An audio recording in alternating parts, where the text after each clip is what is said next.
In this video we shall prove the primary decomposition theorem, and to prove this theorem we need two results.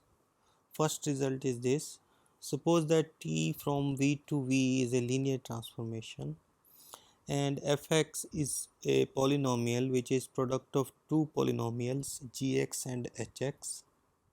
Fx is such that f of t is 0 and these two polynomials gx and hx are relatively prime, that means their GCD is 1. Then we have to show that V is the direct sum of T invariant subspaces U and W. That means we have to prove this thing. V is direct sum of U and W, where U is kernel of GT and W is kernel of HT. Now by theorem 10.2, U and V are T invariant because kernel of GT and kernel of HT are T invariant. Kernel of any polynomial transformation in T are invariant under T. So these two are T invariant. T of U is contained in U and T of W is contained in W. Now since GCD of Hx and Gx is 1, so there exist polynomials Rx and Sx such that this expression is equal to 1. Now if we replace x by t in this expression, we get RT plus ST equal to I, identity transformation. So V now we can write down as I of V.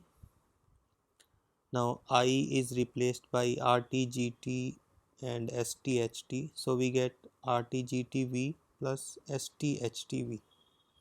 So we have written V as a sum of two vectors, one is this one and another one is this one. We shall show that one of these vectors is coming from U and other one is coming from W. So V is written as a sum of U plus W. Now if we apply HT transformation on this vector, this first vector, this is equal to RT HT GT V. We can interchange HT and RT, so HT and GT are together, but HT GT is simply FT and FT is 0, so this will become 0. So that means this vector RT GT V is killed by this transformation HT. So that means this vector is in the kernel of HT, but kernel of HT is W. Similarly, we can show this second vector, this one, is in the kernel of GT. If you apply GT on this vector, it will be 0. So this is in the kernel of GT and kernel of GT is U. So we have written V as a sum of U plus W. To prove that V is direct sum of these two, we have to show that each V in V has unique representation of this form.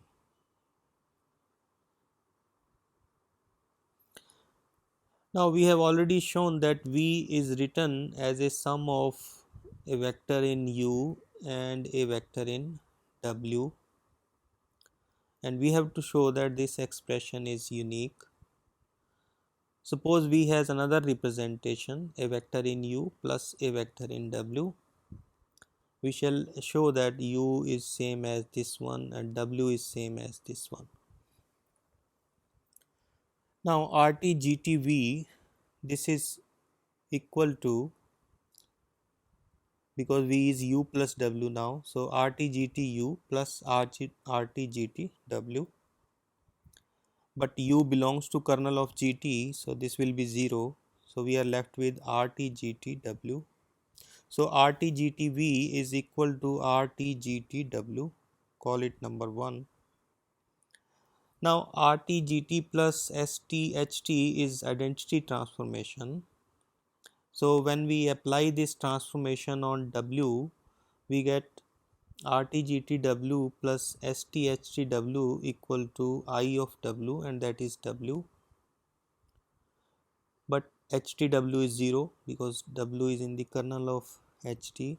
So we are left with RTGTW is equal to W. So RTGTW here it is coming in equation 1 and it is also coming in equation 2. So by 1 and 2 we can say that W is equal to RTGTV. Similarly, we can show that U is STHTV, and so representation is unique, and so V is direct sum of U and W. This is the second result we need to prove the primary decomposition theorem. This is related to the last theorem, theorem 10.7. In theorem 10.7, if we take fx as the minimal polynomial of t and take these two factors of fx, gx and hx as monic polynomials, then we have to prove that gx is the minimal polynomial of t1, that is t restricted to u, and hx is the minimal polynomial of t2, t restricted to w. So for this, let m1x and m2x be the minimal polynomials of t1 and t2 respectively. Now u is kernel of gt, so gtu will be 0, but t applied on u is t1, so that will give us gt1u is equal to 0. So gt1 kills the whole of v, so that means gt1 itself is 0 on u, and similarly ht2 is 0 on w. So that means t1 is satisfying the polynomial gx, but m1x is its minimal polynomial, so m1x will divide gx. Similarly m2x will divide hx. Now by problem 10.8, fx is the LCM of m1x and m2x, but since gx hx gcd is 1, so m1x m2x gcd is also 1. So the LCM of m1 and m1x and m2x will be simply their product, so fx is this one, but also f of x is gx hx, so m1x m2x this product is equal to gx hx. So these two polynomials are same, but all polynomials are monic, highest degree coefficient is 1. So on the right hand side, the product of these two polynomials, highest degree coefficient is also 1, and here also highest degree coefficient is also 1, and also m1x divides gx and m2x divides hx, so that means these are separately equal, so m1x is same as gx and m2x is same as hx. Now we prove the primary decomposition theorem.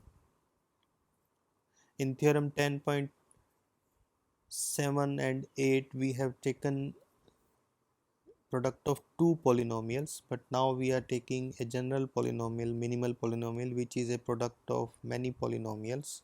So t is a transformation from v to v, and mx is the minimal polynomial of t, and mx is the product of r factors, and further each factor, see here for example f1x is repeated n1 times, f2x is repeated n2 times, and so on. But we are assuming that these fix are distinct monic irreducible polynomials, so these are further cannot be reduced. Then we have to prove that v is the direct sum of t invariant subspaces w1 w2 wr, where each wi is kernel of fit raised to power ni, and also fix ni is the minimal polynomial of ti. So it is simply a generalization of theorem 10.8. There we prove it for 2 factors, and now here we are proving it for r factors. So we shall simply prove the result by induction on r. The result is trivially true for r equal to 1 because there will be only one factor and we will have to reduce V into only one subspace, that is V is V itself in that case. So suppose that the result is true for r minus 1 and we shall prove the result for r. Now we divide mx into two factors, one is f1x into n1 and another one is f2x n2 up to frx nr. Now we can apply theorem 10.7.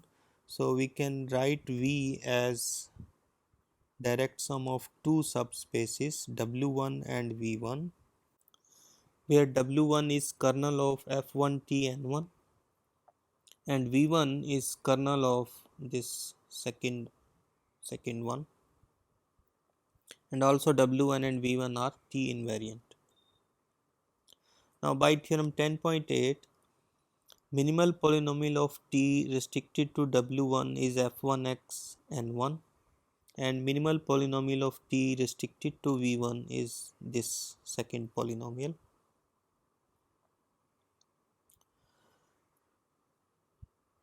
Now we will prove the result for V1 by applying the induction on V1.